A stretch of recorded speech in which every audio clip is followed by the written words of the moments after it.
అడుగడుగున పయనంలో అవమానపు హేళనలో నొప్పించే మాటలతో మనసు నలిగి ఉన్నావా? మది నిండిన వేదనను మౌనముగా భరిస్తూ కనుల నిండ కన్నీళ్లతో ప్రభుని చూస్తూ ఉన్నావా? నువ్వు నమ్మిన దేవుడు నిన్ను మరచిపోడెన్నడు. అనుభవాల పాఠం కోసం నిన్ను అప్పగించాడు. పొందే ప్రతి గాయం రూపుమాసిపోయే సమయం సంతోషం ఇక ఆసన్నమాయే.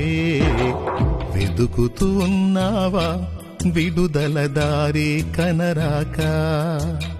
పొందే ఈ శ్రమలు నీతో ఉండవు కడదాకా.